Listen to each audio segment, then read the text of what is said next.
Journée mondiale des luttes paysannes ce lundi 17 avril. Mesdames et messieurs, bonsoir. Bienvenue sur le journal télévisé présentant exclusivement l'actualité environnementale sur Planète Terre à Terre TV. Tout de suite, le sommaire. Résister à la répression face aux crises globales, c'est l'appel à l'action lancé dans le cadre de la Journée internationale des luttes paysannes, célébrée ce jour 17 avril. Première session ordinaire de l'Assemblée nationale du Bénin. À l'ordre du jour, l'autorisation d'adhésion à la convention UPOV. Vous suivrez dans cette édition le plaidoyer de Patrice Sagbo, environnementaliste et acteur de la société civile. Marché fermier de l'Éden, c'était ce samedi au supermarché Le Local de Fidjrosset à Cotonou.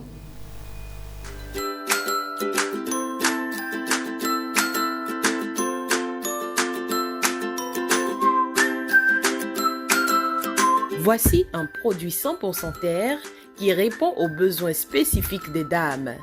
Désirez-vous une poitrine ferme et des fesses toniques et belles? Nous vous proposons le beurre d'Akpi. Avec ses propriétés naturelles, le beurre d'Akpi saura combler vos attentes. Le beurre d'Akpi est une merveille de la nature. Passez votre commande en un clic sur le www.planetterraterre.com/boutique ou sur notre page Facebook 100% Terre ou encore en composant le plus 229 97 08 95 14. 100% Terre, le bonheur est dans la nature. 100% Terre, un produit de Terre à Terre Bénin. À nouveau, bonsoir. Ce samedi de 10h à 15h au supermarché Le Local de Fidjrosset, nombreux étiez-vous au rendez-vous de l'association Les Jardins de l'Espoir pour vous procurer fruits, légumes, aromates écologiques et biologiques. Julien Tongjo s'est aussi ravitaillé en images et sons. Voici son reportage. Au marché fermier, c'est le bal des fruits et légumes. Plus de 52 variétés de fruits et légumes sont proposées par l'association Les Jardins de l'Espoir. À l'origine était le naturel. Nous avons nommé ce marché fermier l'Éden pour nous faire rappeler vraiment le jardin d'Éden. Il y a une grande diversité de légumes, fruits, de produits, de fruits et de tout ce qui est bon pour vivre sainement et pour être totalement à l'aise et profiter de la nature. Ici, on se sert comme chez soi. 86 grammes. On choisit ses légumes, on les fait peser et la facture est délivrée. J'arrive du Mali où l'accès aux produits biologiques était plus difficile. Donc voilà, j'essayais déjà de manger des produits locaux. Mais ça a été un plaisir pour moi de voir qu'il y avait une initiative avec des produits biologiques au Bénin. Faire ses courses, c'est pas seulement aller acheter des choses, c'est aussi passer un moment, sélectionner les produits, on peut se poser, prendre une collation. Et je trouve que en fait, le lieu est bien choisi et c'est intéressant de proposer aux personnes qui viennent faire leurs courses un lieu pour se poser aussi. Ça peut être un moyen de se poser avec des amis qu'on rencontre ici ou à qui on se donne rendez-vous. Donc j'aime bien la formule. Par quinzaine, les samedis au supermarché Le Local de Fidjrosset à Cotonou, le mythe du bio est levé. Nous avons voulu enlever le mythe et faire comprendre aux gens qu'il est possible d'avoir des produits sains, mais à des coûts très réduits et à des coûts comme les prix du marché. C'est aussi une expérience d'avoir le contact avec les producteurs via le marché. Et puis je vois qu'ils offrent le service de livraison aussi, donc ça permet, même si on n'est pas en mesure de venir sur place tous les 2 semaines pour s'approvisionner, de quand même pouvoir consommer les produits biologiques avec le service de livraison. Le marché fermier de l'Éden est un rendez-vous précieux pour faire le plein de produits frais, cultivés localement et de façon écologique pour votre bien-être. Pourquoi choisir ces produits plutôt que ceux issus de l'agriculture conventionnelle? Voici quelques réponses.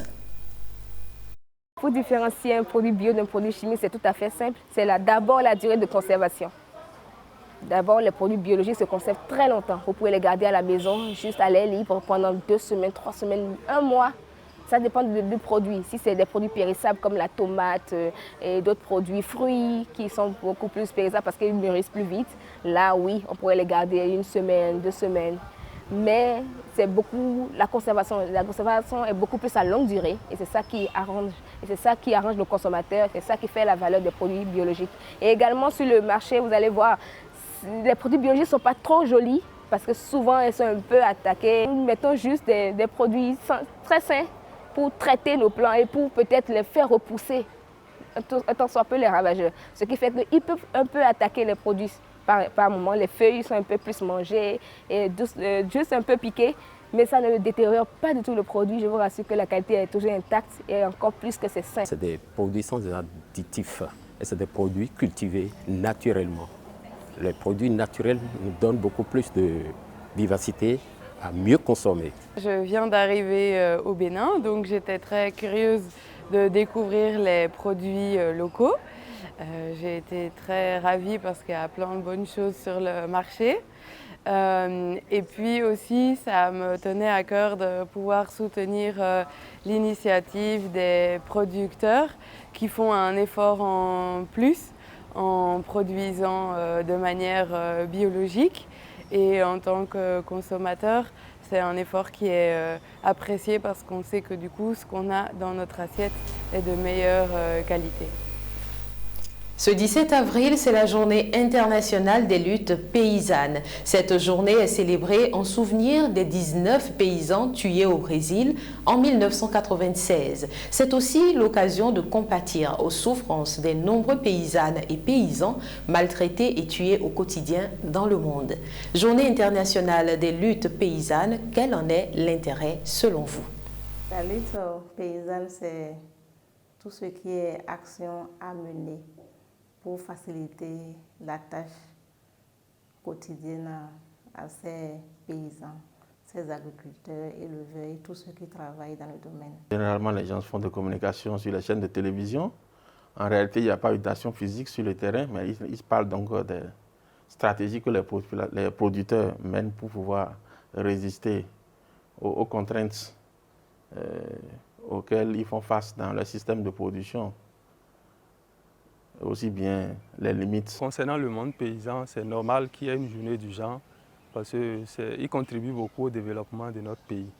Donc parler d'une journée paysanne, c'est une opportunité pour que ceux-là, on puisse penser à leur cas. Avoir une alimentation, c'est grâce au travail quotidien des paysans et des personnes qui cultivent la terre. Et donc d'où l'intérêt de soutenir en fait ces luttes paysannes. Même en tant que citadin et même si ça peut paraître un petit peu éloigné de nos préoccupations quotidiennes. Parmi les luttes paysannes, nous avons la dégradation de la terre, nous avons la réduction de la fertilité du sol, où les producteurs développent beaucoup de stratégies pour pouvoir maintenir le niveau de fertilité de leur sol. Il y a aussi le manque de terre, donc comment faire pour intensifier l'agriculture, pour pallier au manque de terre. Il y a aussi de plus en plus la lutte contre les changements climatiques. Restons en accord avec les réalités du monde paysan avec la Convention UPOV.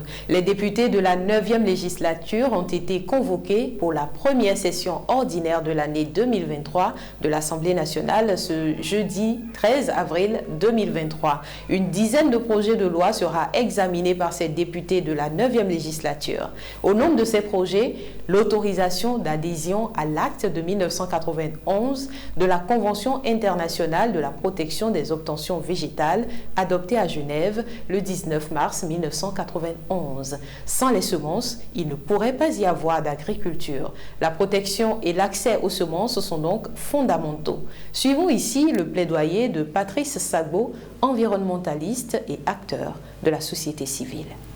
Depuis la nuit des temps, les paysans du monde entier ont toujours manipulé, sélectionné, utilisé, conservé, partagé, vendu leurs semences naturelles à qui ils veulent sans aucun contrôle. Mais à partir de 1961, une poignée de quelques multinationales qui ont pris en otage le secteur des semences. Ils étaient 6 exactement et le siège de l'UPOV actuellement est en Suisse. C'est eux qui ont rédigé une convention intergouvernementale pour prendre en otage tout le secteur semencier. Donc, cette UPOV réduit la biodiversité, réduit les droits sur des petits agriculteurs, sur les paysans. L'UPOV ne considère pas les lois nationales qui existent sur les semences au niveau national. Et tous les pays ont reconnu que l'UPOV n'a jamais été utile pour aucun pays en développement. Aucun. La preuve est que depuis 1961, il n'y a que 5 pays de l'Afrique qui sont membres de l'UPOV aujourd'hui officiellement.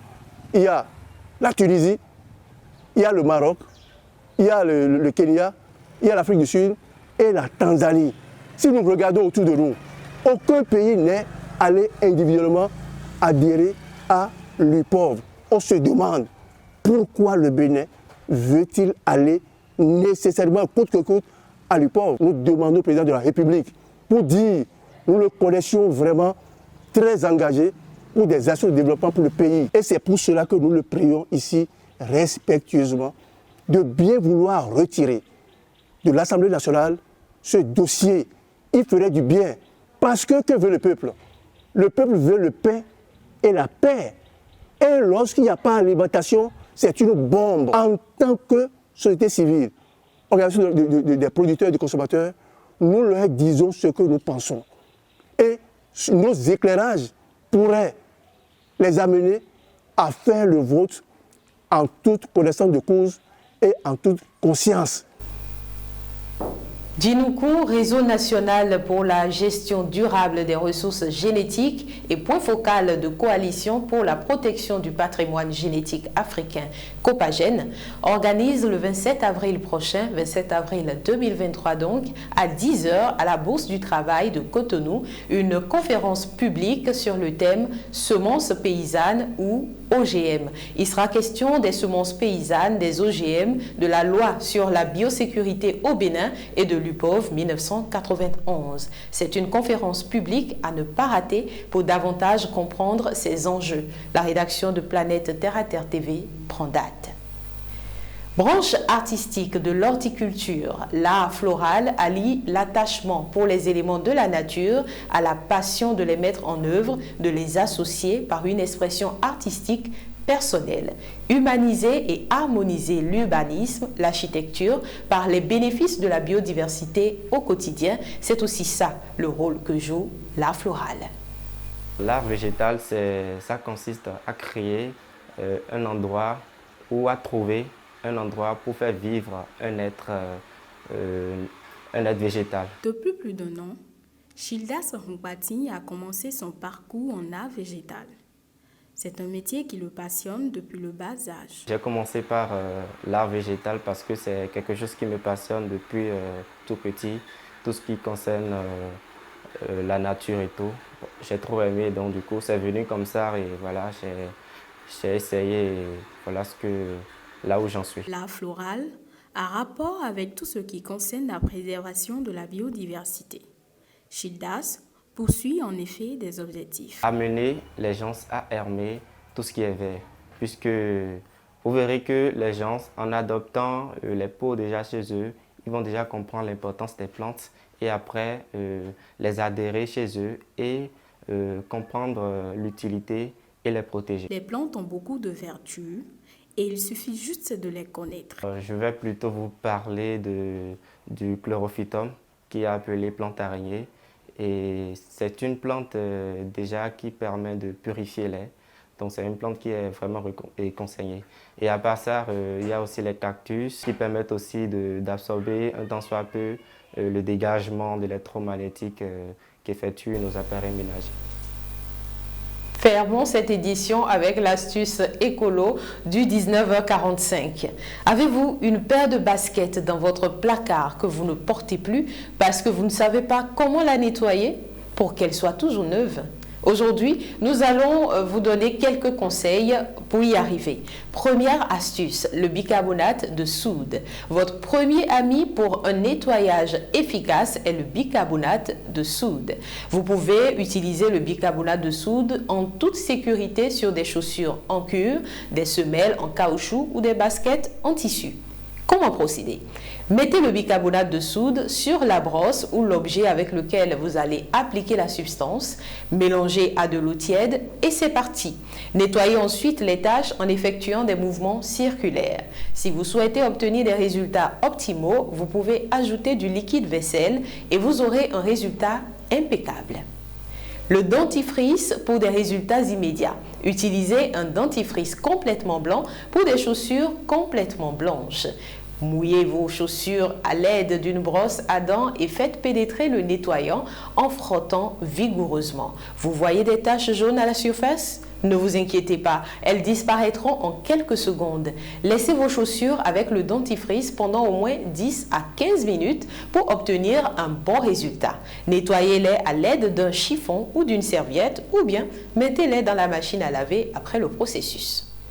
Troisième astuce, le vinaigre blanc. Un autre nettoyant infaillible pour les chaussures blanches en toile est le vinaigre blanc. Avec peu d'argent et de façon efficace, vous enlèverez les taches sur les chaussures de toute la famille. Le produit de nettoyage économique s'applique au pinceau et se rince efficacement à l'éponge. C'est ainsi, mesdames et messieurs, que s'achève cette édition du journal télévisé dédié à l'actualité environnementale. Prenez désormais l'habitude de nous suivre sur notre chaîne Terre à Terre Bénin, sur Facebook et sur YouTube ou sur le www.planetaire-à-terre-tv.bj, notre web TV. N'oubliez surtout pas de vous abonner, d'aimer et de partager nos vidéos. Contactez-nous également pour la couverture médiatique de toutes vos activités liées à l'environnement. Protégez l'environnement parce que l'environnement, c'est vous.